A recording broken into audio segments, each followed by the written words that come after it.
Suara Jawa, kolaborasi Niken Salindri dan Caknan yang menggetarkan Nusantara. Saksikan kisah luar biasa dari dua bintang lintas generasi, Niken Salindri, sinden muda berbakat dari Kediri, dan Caknan, Denny Caknan, ikon musik pop Jawa yang digemari anak muda. Dalam sebuah kolaborasi langka yang digagas oleh Mas Lindra, bupati yang peduli akan budaya, mereka memulai perjalanan menyatukan tembang klasik dan musik modern. Dari panggung desa hingga istana negara, dari sorotan kontroversi hingga cinta masyarakat, kisah ini mengangkat semangat anak muda menjaga budaya leluhur. Perjuangan membumikan tembang Jawa di era digital. Transformasi dari keraguan menjadi kekaguman. Proyek sosial yang menjadikan budaya sebagai gaya hidup. Warisan yang hidup dan berdetak bersama generasi masa kini, masing-masing menggambarkan perjalanan yang menyentuh, penuh warna, haru, dan semangat juang. Ini bukan sekadar proyek musik, tapi sebuah gerakan budaya yang lahir dari hati, menjembatani masa lalu dan masa depan. Ingin tahu bagaimana suara sinden dan pop Jawa bisa bersatu, menembus hati masyarakat hingga mengguncang pentas nasional? Temukan jawabannya di kisah ini. Tinggalkan komentarmu. Apa pendapat kalian tentang kolaborasi budaya ini? Punya pengalaman dengan tembang Jawa atau gamelan di sekolah? Yuk, cerita di kolom komentar. Like kalau kamu cinta budaya Indonesia. Subscribe untuk terus dukung konten budaya dan cerita inspiratif lainnya.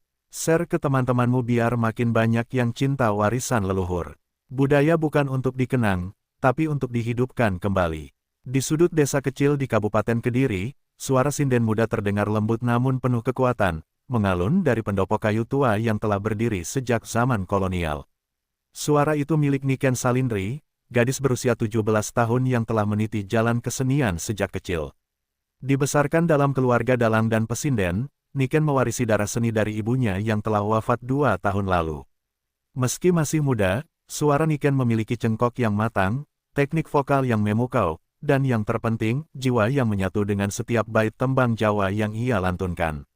Baginya, setiap tembang bukan sekadar lagu, tapi doa dan kisah dari leluhur yang tak boleh dilupakan. Hari-hari Niken diisi dengan kegiatan sederhana, membantu nenek menyiapkan jajanan pasar, mengajar anak-anak menari di sanggar desa, dan setiap sore, berlatih sinden di pendopo sambil mengingat setiap pesan ibunya. Tidak ada lampu sorot, tidak ada panggung megah, yang ada hanya semangat yang menyala untuk terus menjaga warisan budaya yang kian dilupakan. Masyarakat desa menyayanginya, menyebutnya sinden cilik panglipur ati, karena suaranya sering menghibur saat acara kenduri atau bersih desa. Meski beberapa kawannya lebih memilih menjadi selebgram atau pekerja pabrik, Niken tetap teguh berjalan di jalur seni tradisi. Namun takdir mulai mengukir jalan baru ketika suatu hari, seorang anak muda merekam penampilan Niken saat acara kelenengan desa dan mengunggahnya ke TikTok. Tak disangka, video itu viral. Dalam beberapa jam, jutaan orang menyukai dan membagikannya. Netizen terkagum dengan suara sinden muda yang begitu merasuk, menyebutnya mutiara dari Timur Jawa. Di antara para penonton diam-diam, ada seorang musisi pop Jawa bernama Caknan, yang tak sengaja melihat video itu saat sedang mencari referensi untuk lagu barunya. Awalnya ia hanya ingin mencari inspirasi, tapi setelah mendengar suara Niken, hatinya tergugah. Ada rasa yang tak bisa dijelaskan, seolah suara itu memanggil, mengingatkan pada akar yang perlahan ia lupakan. Caknan, penyanyi pop Jawa asal Ngawi yang kini sedang naik daun dengan lagu-lagu patah hati dan romansa berbahasa Jawa, merasa tersentuh. Ia dikenal dengan gaya musik yang membalut bahasa Jawa dengan aransemen modern, namun di balik popularitasnya, ada kegelisahan yang selalu mengganggunya, apakah musiknya benar-benar membawa budaya Jawa atau hanya memanfaatkan bahasa sebagai kemasan belaka. Melihat Niken, ia merasa menemukan jawaban. Ada sesuatu yang otentik dalam suara gadis muda itu, suatu ketulusan dan kemurnian yang tak bisa dibuat-buat. Tanpa pikir panjang, ia meminta tim manajemennya mencari kontak Niken. Sementara itu, Niken tak pernah menyangka hidupnya akan berubah dari suara kecil di desa menjadi pusat perhatian nasional. Ia masih melantunkan tembang seperti biasa, tanpa sadar bahwa masa depan telah mengetuk pintu pendoponya. Di tengah semilir angin sore dan suara gemericik air kolam, Niken bersenandung pelan lagu, Kinanti, seolah menyanyikan bait pertama dari sebuah perjalanan panjang yang akan menyatukan dua dunia, tembang warisan dan musik modern. Dan di kejauhan, suara motor datang mendekat, membawa surat undangan dari seseorang yang akan menjadi bagian penting dari takdir barunya, Caknan. Pertemuan itu terjadi di sebuah kafe bernuansa Jawa modern di kota Kediri. Niken datang dengan mengenakan kebaya sederhana berwarna hijau lumut dan kain batik wiru khas Blitar, ditemani oleh sang paman yang juga merangkap pelatih gamelan di sanggar mereka. Di seberang meja duduk Caknan, mengenakan jaket kasual dan topi hitam yang menjadi ciri khasnya. Sekilas mereka tampak dari dunia yang berbeda, yang satu tumbuh dalam bayang-bayang gending dan sindenan, sementara yang lain dikenal sebagai ikon pop Jawa masa kini dengan jutaan penggemar. Tapi ketika keduanya mulai berbicara tentang tembang, rasa canggung mencair. Mereka sama-sama memiliki cinta yang mendalam terhadap budaya Jawa. Caknan menjelaskan idenya dengan penuh semangat, sebuah lagu kolaborasi yang menyatukan sinden klasik dan pop Jawa dalam satu komposisi yang bisa menjangkau anak muda. Kita bikin yang beda, Nduk, ujarnya sambil menatap serius, bukan hanya buat trending, tapi buat nguri-uri kabudayan. Lagu yang bisa bikin anak muda kepo, tapi juga bikin simbah-simbah tersenyum haru. Niken sempat ragu, takut kehilangan esensi dari tembang yang selama ini ia rawat dengan ketulusan. Tapi saat Caknan membuka ponselnya dan memutar draft lagu berjudul Katresnan Ngalor Ngidul, lagu cinta yang memadukan kendang dan gitar elektrik, Niken hanya bisa diam. Ia merasakan sesuatu yang berbeda, getar yang familiar namun segar. Ini bukan hanya proyek, ini panggilan jiwa. Proyek ini pun menarik perhatian tokoh penting di Jawa Timur, Mas Lindra, seorang bupati muda yang dikenal mencintai budaya lokal dan kerap mengundang para pelestari seni tradisional ke kantornya. Ia telah lama memantau perkembangan Niken sejak kecil dan bahkan pernah mengundangnya mengisi acara resmi di pendopo kabupaten. Saat mendengar kabar bahwa Niken akan berkolaborasi dengan Caknan, ia langsung menawarkan dukungan penuh, fasilitas rekaman di studio daerah, promosi digital lewat akun resmi Pemda, bahkan pertunjukan kolaboratif di alun-alun Tuban. Iki bukan hanya kolaborasi, tapi revolusi budaya, ujar Mas Lindra dalam satu pertemuan dengan wartawan lokal. Ia percaya, jika dilakukan dengan hati dan niat tulus, budaya bisa hidup kembali di tengah arus digitalisasi. Rekamannya dimulai dengan tantangan. Niken harus menyesuaikan tempo sindenan dengan beat modern. Ia belajar memahami pola progresi akor, memahami bagaimana teknik cengkok bisa menyatu dalam irama pop.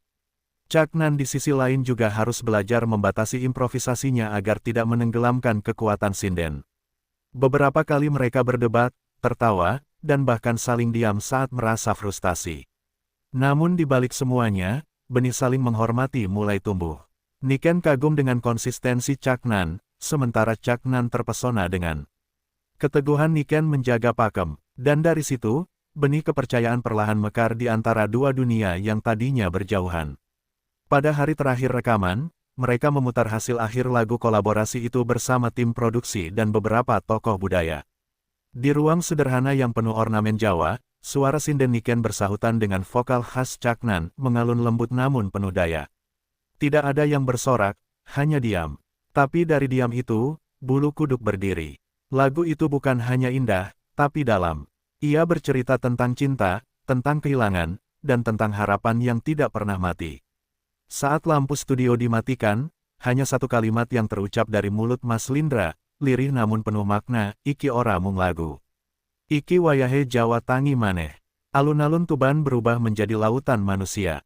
Sejak pagi, warga dari berbagai daerah sudah memenuhi area sekitar panggung utama, membawa bekal seadanya demi mendapatkan tempat terbaik. Spanduk besar bertuliskan, pentas budaya, tembang Katresnan Ngalor Ngidul, terpasang gagah di atas panggung megah dengan sentuhan ukiran Jawa klasik. Hari itu bukan sekadar pertunjukan musik, tapi momentum penting bagi kebangkitan budaya lokal. Para pedagang kaki lima berjejer, anak-anak mengenakan baju lurik, dan di sudut tenda, tampak Mas Lindra berdiri menyambut tamu kehormatan, seniman, budayawan, hingga influencer yang penasaran dengan kolaborasi langka ini. Di balik panggung, suasana berbeda. Niken duduk di depan cermin, didandani oleh penata rias yang sengaja didatangkan dari Solo, mengenakan kebaya beludru merah marun dengan sanggul klasik. Tangannya gemetar. Ini adalah penampilan panggung terbesar dalam hidupnya. Caknan datang dengan gaya santainya, menyapa semua kru sambil membawa 2 botol air jahe hangat. Ia melihat kegugupan Niken dan duduk di sampingnya. Tenang, Nduk, kita bukan tampil buat cari tepuk tangan. Kita tampil buat nyambungin hati. Ucapannya singkat tapi menenangkan. Untuk pertama kalinya, Niken merasa bahwa ia tidak sedang sendiri dalam perjuangan ini. Sebelum naik panggung, mereka menjalani gladi resik terakhir. Tim gamelan tradisional berdampingan dengan band modern. Suara bonang dan kendang berpadu dengan petikan gitar elektrik dan dentuman bass. Tak semua berjalan mulus. Ada ketegangan antara pemain gamelan yang merasa tempo terlalu cepat dan pemain band yang kesulitan menyesuaikan cengkok sinden yang tidak selalu mengikuti hitungan barat. Tapi dengan kesabaran dan arahan langsung dari komposer yang ditunjuk oleh Mas Lindra, keduanya berhasil menemukan harmoni. Ini bukan tentang siapa yang lebih dulu, tapi bagaimana kita bisa berjalan berdampingan, ujar komposer itu bijak. Malam pun tiba, lampu panggung dinyalakan, dan denting gamelan pertama mulai mengalun. Saat Niken melangkah ke tengah panggung, sorotan lampu menyentuh wajahnya, dan sorak-sorai penonton membahana. Ia menarik napas dalam-dalam, lalu mulai melantunkan bait pertama dari lagu kolaborasi mereka. Suaranya jernih, menyayat, namun hangat. Caknan masuk beberapa detik kemudian, dengan gaya khasnya, menyanyikan bait balasan dalam irama pop Jawa. Saat keduanya menyatu dalam bagian ref, suasana berubah magis. Penonton tidak hanya menonton, mereka merasakan. Ada yang menitikkan air mata, ada yang bergandengan tangan, dan ada pula yang merekam sambil berbisik, "Iki lagu kanggo atiku." Selesai lagu, panggung sejenak hening. Lalu tepuk tangan meledak, menggema di seluruh alun-alun. Mas Lindra naik ke panggung, memeluk keduanya dengan bangga. Ia memegang mikrofon dan berkata, "Inilah bukti bahwa budaya bisa beradaptasi, bukan ditinggalkan. Bahwa anak muda bisa cinta tradisi, bukan melupakannya." Malam itu, tak hanya menjadi catatan emas dalam perjalanan karir Niken dan Caknan, tapi juga membuka lembaran baru.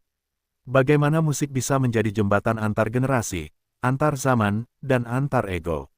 Di balik panggung, Niken menatap langit, berbisik dalam hati, "Mugi ibu neng donya lian banggan delok aku."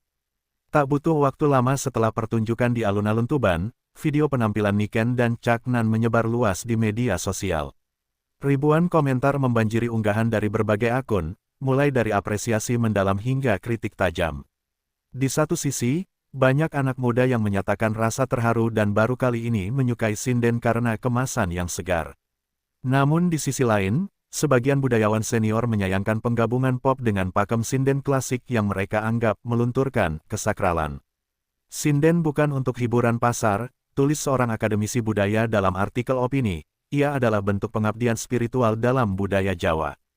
Pernyataan itu menyulut polemik. Niken membaca komentar itu dengan perasaan campur aduk. Ia merasa seperti ditarik dua arah, antara pengabdian kepada warisan leluhur dan keberaniannya menjembatani masa depan. Ia menangis dalam diam di kamarnya malam itu. Dalam pikirannya, suara almarhum ibunya terdengar kembali, "Nduk, nyinden iku kudu nganggo ati.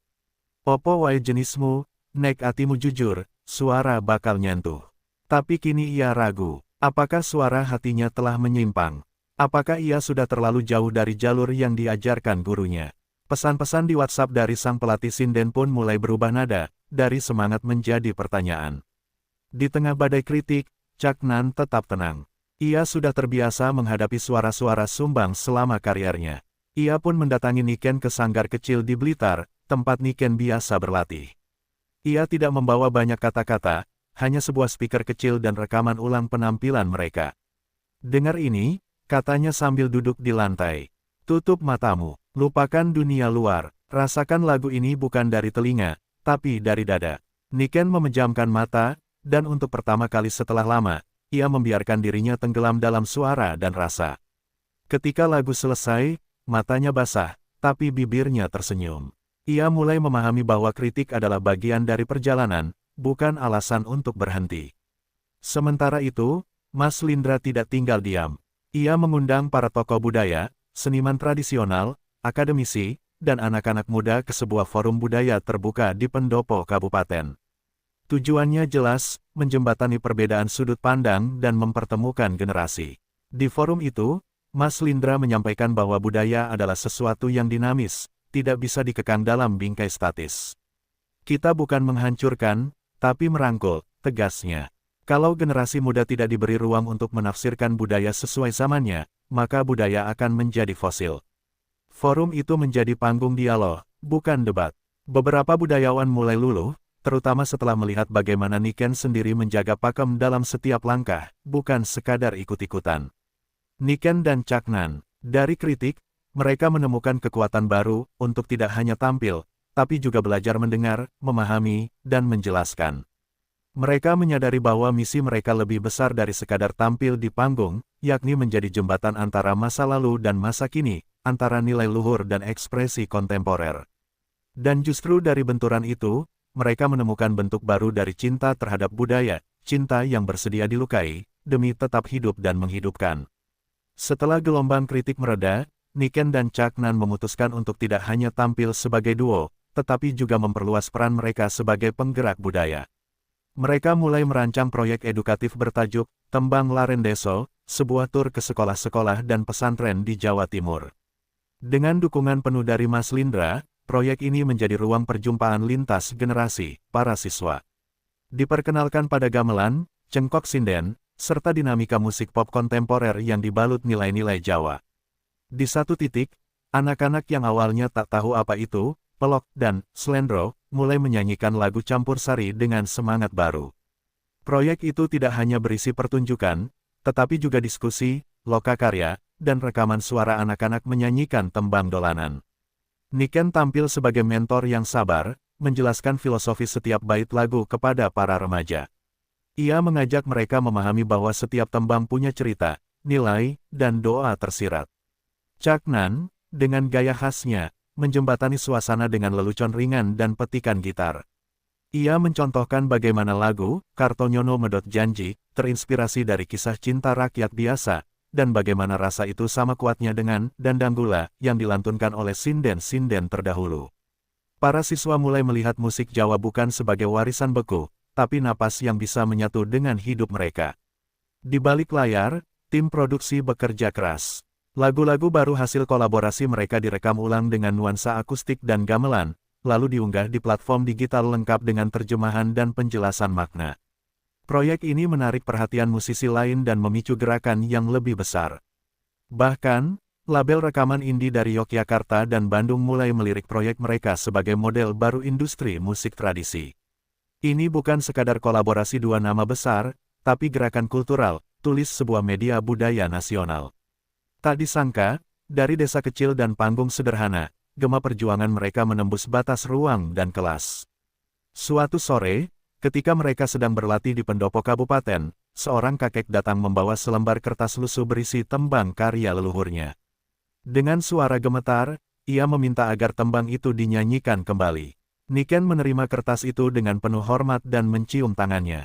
Dalam hitungan hari, tembang itu direkam ulang, dikemas dengan musik yang lembut dan visual alam pedesaan. Video itu viral, dan cucu-cucu si kakek menyaksikan dengan bangga bahwa suara leluhur mereka kini abadi dalam bentuk digital, didengarkan jutaan orang. Tangis haru si kakek saat memeluk Niken menjadi momen yang mengukuhkan makna perjuangan mereka, menyulam kembali warisan yang nyaris terlupakan. Bab ini bukan hanya tentang pencapaian artistik, tetapi tentang keterhubungan spiritual dan kultural. Di setiap nada yang mereka rajut, ada benang sejarah, cinta, dan harapan. Niken dan Caknan menyadari bahwa perjuangan mereka kini bukan lagi soal eksistensi di industri, melainkan soal keberlanjutan jiwa bangsa. Mereka memilih berjalan tidak di atas panggung megah, tapi di antara lorong-lorong sunyi tempat warisan budaya menunggu untuk dihidupkan kembali. Dan dari lorong-lorong itulah, suara mereka menjadi lentera bagi generasi yang hampir lupa arah pulang. Malam itu, langit Blitar mendung tipis. Di beranda rumah sederhana peninggalan almarhum ibunya, Niken duduk memandangi lampu minyak tua yang masih menyala di sudut ruang tamu. Ia baru saja selesai menata kembali album-album lawas berisi foto sang ibu semasa aktif menjadi sinden keliling.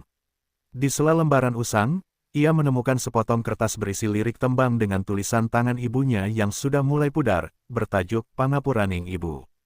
Hatinya bergetar. Tembang itu belum pernah ia dengar langsung, apalagi menyanyikannya. Seperti ditarik kembali ke masa kecilnya, ia mengingat saat ibunya melantunkan tembang lirih selepas salat tahajud, suaranya seperti doa yang menyusup ke langit. Keesokan harinya, Niken membawa lembaran itu ke studio latihan bersama Caknan. Ia menunjukkan lirik tembang itu sambil bercerita tentang sosok ibunya yang menjadi sinden keliling demi menyekolahkan dirinya. Aku ingin tembang ini, kita nyanyikan, bukan hanya untuk ibuku, tapi untuk semua ibu yang berjuang dalam diam, kata Niken, matanya berkaca. Chaknan terdiam sejenak, lalu mengangguk dalam. Ia langsung menyusun aransemen sederhana, perpaduan suara gamelan pelok dan petikan gitar akustik yang lembut. Mereka bersepakat, lagu ini akan menjadi persembahan paling pribadi dalam perjalanan mereka. Proses rekaman tembang itu dilakukan secara khidmat di sebuah pendopo kecil, bukan di studio modern. Mereka mengundang beberapa ibu-ibu dari desa, termasuk mantan teman seperjuangan ibunya Niken. Suasana menjadi syahdu ketika Niken melantunkan bait pertama, suaranya serak menahan tangis namun tetap stabil. Di belakangnya, Chaknan mengiringi dengan nada pelan, nyaris seperti bisikan. Ketika lagu mencapai bagian ref, beberapa ibu tampak menyeka air mata. Bahkan sang penabuh kendang menghentikan permainannya sesaat, terlalu terbawa suasana. Tembang ini bukan sekadar karya, tapi napas kerinduan yang lama terpendam. Lagu, Pangapuraning Ibu, dirilis secara eksklusif melalui kanal YouTube resmi mereka dengan visualisasi sederhana. Hanya potongan video Niken menyanyi di pendopo, diselingi cuplikan foto ibu-ibu desa dan aktivitas mereka sehari-hari. Dalam 24 jam, lagu ini ditonton lebih dari 1 juta kali. Ribuan komentar masuk, banyak di antaranya adalah anak-anak muda yang mengaku baru kali ini menangis karena lagu berbahasa Jawa. Aku kangen ibuku yang sudah tiada, tulis seorang netizen. Matur nuwun, Mbak Niken dan Mas Chaknan, sudah mengingatkan kami akan cinta paling tulus, cinta ibu. Lagu itu pun diputar di berbagai radio daerah dan menjadi pembuka acara Hari Kartini di beberapa sekolah. Kedewasaan emosional dalam perjalanan Niken dan Chaknan. Di balik panggung dan tepuk tangan, mereka menemukan esensi terdalam dari kesenian, bukan hanya untuk menghibur, tapi untuk menyentuh dan menyembuhkan. Tembang untuk ibu itu menjadi pengingat bahwa budaya bukan hanya tentang masa lalu, melainkan juga tentang rasa yang paling jujur di masa kini. Dan dari sanalah, perjuangan mereka mendapat makna baru, sebuah panggilan untuk terus berkarya dengan hati, demi semua suara yang pernah nyaris tenggelam dalam sunyi. Setelah tembang, Pangapuraning Ibu, viral dan mengundang gelombang apresiasi dari seluruh penjuru negeri, tawaran manggung pun datang dari berbagai penjuru, bahkan dari luar negeri. Salah satu yang paling mengejutkan adalah undangan resmi dari Kedutaan Besar Indonesia di Tokyo, Jepang, untuk tampil dalam acara Festival Nusantara di negeri Sakura. Acara tersebut digelar untuk mempromosikan kebudayaan Indonesia kepada dunia internasional, dan duet Niken Chaknan dianggap sebagai simbol harmonisnya tradisi dan modernitas. Mas Lindra langsung memberi restu, bahkan menyediakan dukungan penuh agar penampilan mereka bisa maksimal dan berkelas, tak kalah dengan penampil internasional lainnya. Perjalanan ke Jepang menjadi pengalaman spiritual sekaligus profesional yang tak terlupakan. Saat tiba di Tokyo, mereka disambut hangat oleh diaspora Indonesia dan juga warga Jepang yang mencintai seni budaya Asia Tenggara. Niken tak kuasa menahan haru ketika mendapati sekelompok mahasiswa Jepang menyanyikan tembang Jawa sambil memainkan angklung dan gamelan kecil. Ia menyadari bahwa apa yang mereka bawa bukan sekadar musik, melainkan jembatan rasa yang menembus batas bahasa dan negara. Chaknan pun berinteraksi aktif dengan penonton, bahkan sempat membuat satu lagu dadakan berjudul Sakura Ning Ati, yang memadukan bahasa Jawa dan Jepang. Panggung utama diadakan di Aula Besar Tokyo International Forum. Suasana hening saat Niken mulai menyanyikan tembang pembuka, Lir Ilir, dengan iringan gamelan digital yang diintegrasikan ke dalam tata suara modern. Chaknan lalu menyusul dengan lagu Klebus, diaransemen ulang dengan sentuhan musik etnik. Saat lagu duet mereka, Layang Kangen Leluhur, diperdengarkan, sorotan lampu mengarah pada layar lebar yang menampilkan visual desa-desa Jawa, sawah, pendopo, dan pasar tradisional. Suara penonton perlahan mengikuti alunan tembang. Banyak di antaranya adalah orang asing yang bahkan tak paham bahasa Jawa, tapi bisa merasakan getaran emosi dari tiap nada yang dinyanyikan. Usai pertunjukan, banyak pihak yang menyatakan kekagumannya. Perwakilan UNESCO hadir dalam festival tersebut dan menyampaikan minat untuk menjadikan kolaborasi ini sebagai bagian dari program pelestarian budaya tak benda yang relevan untuk generasi digital. Media Jepang pun memberitakan penampilan Niken dan Chaknan sebagai momen langka dari kebangkitan suara Asia Tenggara yang menyentuh kalbu. Seorang profesor musik dari Universitas Kyoto bahkan menyebut Niken sebagai Living Bridge of Cultural Soul, jembatan hidup dari ruh budaya. Bagi Niken dan Caknan, penghargaan terbesar bukan pada tepuk tangan, tapi pada wajah-wajah yang tersentuh, terutama dari anak-anak muda diaspora Indonesia yang merasa pulang lewat lagu-lagu itu. Menandai bahwa perjuangan mereka telah menembus sekat-sekat nasional dan menjadi milik dunia. Tidak ada kebanggaan yang lebih besar bagi mereka selain melihat budaya Jawa berdiri sejajar, bukan sebagai ornamen eksotik, tapi sebagai karya hidup yang memiliki kekuatan naratif dan emosional yang setara dengan seni global lainnya. Niken menyadari bahwa setiap nada yang ia nyanyikan di atas panggung dunia adalah amanah, dan Caknan pun lebih mantap pada jalurnya sebagai penghubung generasi melalui lirik-lirik sederhana yang menyentuh. Mereka berdua tahu, perjalanan belum usai, justru baru dimulai. Kesuksesan penampilan di Tokyo membawa nama Niken dan Caknan ke puncak sorotan. Namun, di balik gemerlap panggung dan riuh pujian, riak-riak kecil mulai bermunculan, perlahan namun tajam. Sejumlah pegiat seni tradisi di tanah air menyuarakan keresahan bahwa kolaborasi ini terlalu memodernisasi tembang Jawa, bahkan dianggap melanggar pakem. Sebagian lain menyindir bahwa Niken terlalu populer untuk ukuran seorang sinden muda. Komentar sinis mulai membanjiri media sosial dan grup diskusi kebudayaan, mempermasalahkan busana Niken yang dianggap terlalu kekinian saat tampil di luar negeri, atau gaya santai Caknan yang dianggap tak menghormati nilai-nilai kejawaan. Niken merasa terpukul. Ia tumbuh dalam lingkungan yang menjunjung tinggi tradisi, dan setiap langkahnya selalu diniatkan sebagai bentuk bakti kepada leluhur.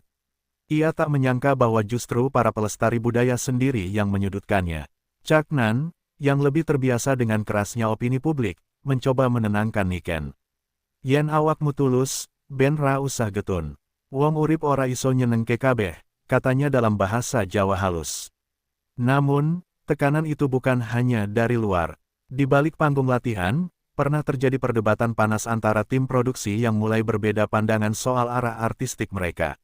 Ada yang ingin lebih modern, ada yang ingin tetap tradisional sepenuhnya. Mas Lindra turun tangan. Ia mengundang semua pihak ke sebuah forum budaya terbatas di pendopo Kabupaten Tuban. Di sana, Niken berbicara dengan jujur. Ia menjelaskan bahwa niatnya bukan mencederai tradisi, tapi merangkul generasi muda yang jauh dari akar budaya mereka. Kalau kita tak menjemput mereka dengan bahasa zaman ini, siapa yang akan mendengarkan tembang Jawa di TikTok atau Spotify? Ucapnya, Caknan menambahkan bahwa budaya harus hidup, bukan dikurung dalam museum. Forum itu berlangsung alot, tapi akhirnya mencair ketika seorang budayawan sepuh berkata, yang penting tetap hormat, nak. Jangan hilangkan rohnya. Kalimat itu menjadi pegangan baru bagi mereka. Dari forum itu, lahir komitmen bersama, akan ada dua jalur pertunjukan untuk proyek mereka. Jalur pertama bersifat kontemporer, menyasar panggung modern dan platform digital. Jalur kedua akan mempertahankan bentuk pakem klasik untuk pentas-pentas adat, acara spiritual, dan wilayah konservatif. Niken bersedia kembali menggunakan busana sinden lengkap dengan sanggul dan konde dalam penampilan tertentu, sementara Caknan pun sepakat untuk menjaga batas-batas lirik dan ekspresi. Kompromi ini bukan bentuk kekalahan, melainkan bentuk kedewasaan mereka dalam menjaga keutuhan jalan yang sedang dibangun. Niken dan Caknan bahwa perjuangan membumikan budaya bukan hanya soal kreativitas dan panggung, tetapi juga soal hati yang lapang menghadapi perbedaan. Kolaborasi mereka kini bukan hanya proyek musik, tetapi menjadi ruang negosiasi budaya, antara yang lama dan yang baru, antara pakem dan interpretasi, antara suara leluhur dan gema zaman. Di balik layar yang gemerlap, mereka menyadari satu hal, semakin tinggi mereka terbang, semakin besar tanggung jawab untuk tetap mengakar. Setelah melewati gelombang pro-kontra, Niken dan Caknan kembali ke tanah Jawa, ke tempat di mana semuanya bermula, desa. Disinilah suara mereka seharusnya paling didengar, namun justru terasa paling menantang. Saat mereka tampil di alun-alun kecil dalam rangka perayaan Hari Jadi Kabupaten, sambutan warga begitu meriah, tapi di antara tawa dan tepuk tangan, ada juga lirikan-lirikan penuh penilaian. Beberapa tetua desa masih ragu akan niat kolaborasi ini, terlebih ketika musik pop mendominasi bagian pembuka. Niken, yang berdiri di tengah panggung, merasakan beban yang berbeda dari biasanya. Ini bukan sekadar pertunjukan, ini pembuktian bahwa budaya Jawa masih bisa bersuara dari tanahnya sendiri. Namun, Segalanya berubah ketika lagu Wiji Budaya dinyanyikan. Lagu ini diciptakan khusus untuk pertunjukan di kampung halaman. Liriknya mengangkat filosofi Jawa tentang biji yang ditanam di tanah, tumbuh, dan akhirnya memberi buah kepada generasi selanjutnya. Dengan iringan gamelan murni dan lantunan sinden klasik, Niken membawakan tembang itu penuh penghayatan. Di pertengahan lagu, Caknan masuk dengan gaya yang lebih kalem dari biasanya. Ia tidak menyanyi, melainkan membacakan puisi berbahasa Jawa yang mengisahkan perjalanan mereka dalam menjaga suara leluhur. Tiba-tiba, suasana berubah hening. Warga yang semula bercanda mulai memperhatikan. Bahkan beberapa orang tua terlihat menunduk, mata mereka berkaca-kaca. Usai pertunjukan, seorang sesepuh desa yang dikenal keras terhadap modernisasi budaya, mendekati Niken dan berkata lirih, "Suaramu wis dadi ndalu kanggo budayaku, le. Terusno, nanging ojo lali sapa kowe." Kalimat itu menancap di hati Niken lebih dalam dari semua pujian di luar negeri. Di tempat yang paling sulit ia menangkan, akhirnya ia diterima. Bukan karena popularitas, melainkan karena ketulusan dan kerendahan hatinya dalam membawa budaya ke masa depan tanpa memutus akar masa lalu. Malam itu, di pendopo desa yang sederhana, warga berkumpul tanpa protokol. Mereka menyanyikan lagu-lagu lama bersama, anak-anak menari dengan gerakan hasil latihan dari ibu-ibu PKK, dan tawa bergema tanpa jarak antara seniman dan penonton.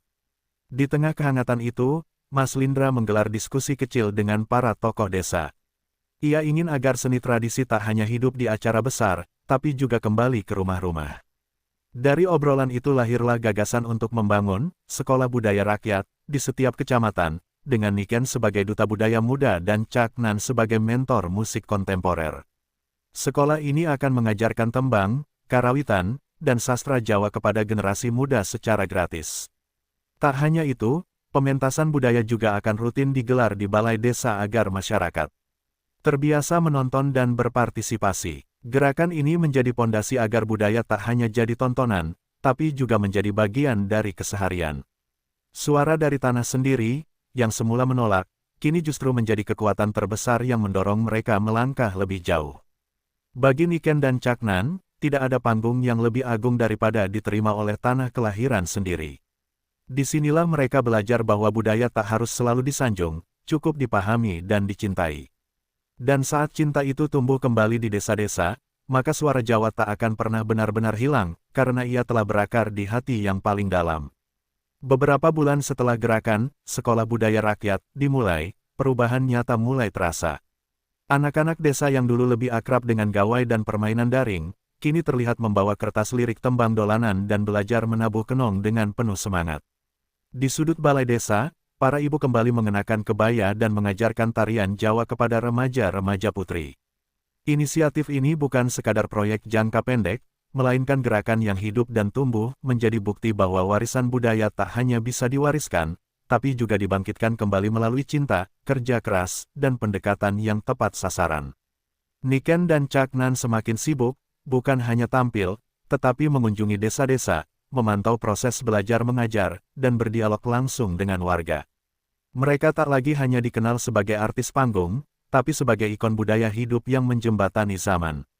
Ketika Niken menyanyi tembang klasik di tengah ladang tebu bersama anak-anak petani, dan Caknan memetik gitar sambil menyanyikan lirik Jawa dalam suasana pasar tradisional, terasa bahwa warisan itu bukan benda mati, ia bernyawa, hadir di setiap sendi kehidupan rakyat.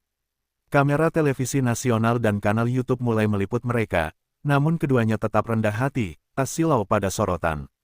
Mas Lindra, yang sejak awal berada di balik layar, memberi dukungan penuh.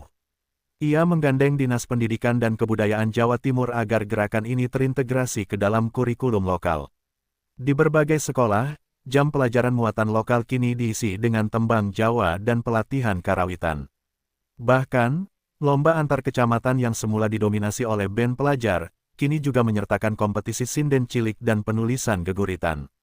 Ini bukan revolusi besar yang mendobrak sistem, melainkan gerakan lembut yang meresap ke dalam struktur kehidupan masyarakat. Seperti embun di pagi hari, tenang, tapi menyuburkan. Puncaknya terjadi saat mereka diundang tampil di Istana Negara untuk peringatan Hari Kebudayaan Nasional. Niken mengenakan busana sinden klasik lengkap dengan konde besar dan paes ageng, sementara Caknan hadir dengan beskap dan blangkon. Namun di balik keanggunan itu, mereka tetap menjadi diri sendiri, menyanyikan lagu, seu suara, yang menggabungkan sinden klasik, puisi, dan irama pop Jawa. Presiden, menteri, dan tokoh-tokoh budaya berdiri memberi tepuk tangan. Namun lebih dari itu, momen ini menjadi simbol bahwa budaya lokal bisa duduk sejajar di kursi terhormat, asalkan dibawa dengan kebijaksanaan dan keberanian. Niken Salindri dan Caknan telah menanam benih, bukan hanya lagu atau tarian, tetapi semangat untuk mencintai akar sendiri. Mereka membuktikan bahwa warisan budaya bukanlah pusaka kuno di lemari kaca, melainkan napas kehidupan yang bisa tumbuh bersama zaman. Di tengah dunia digital yang serba cepat, mereka berhasil memperlambat waktu sejenak untuk mendengar gamelan, meresapi tembang, dan memahami jiwa leluhur. Warisan itu kini tak hanya disimpan, tapi telah menjadi darah yang mengalir dalam nadi generasi muda. Warisan yang benar-benar bernyawa. Perjalanan Niken Salindri dan Caknan bukan hanya tentang musik, tapi tentang keberanian. Melestarikan warisan budaya di tengah derasnya arus zaman. Semoga kisah ini bisa jadi inspirasi bagi kita semua untuk mencintai, menjaga, dan menghidupkan budaya Indonesia, mulai dari langkah kecil, dari desa, dari hati, karena budaya bukan milik masa lalu, tapi jati diri masa depan. Teruslah berkarya, teruslah bermimpi, dan jadilah bagian dari perubahan yang bermakna. Terima kasih sudah menyaksikan dan mengikuti cerita ini hingga akhir. Jika kamu merasa tersentuh, terinspirasi, atau bangga dengan budaya Indonesia, jangan lupa tinggalkan komentarmu, klik tombol like sebagai dukunganmu untuk budaya lokal, dan subscribe channel ini agar tidak ketinggalan cerita-cerita inspiratif lainnya. Sampai jumpa di kisah berikutnya. Salam budaya, salam Indonesia.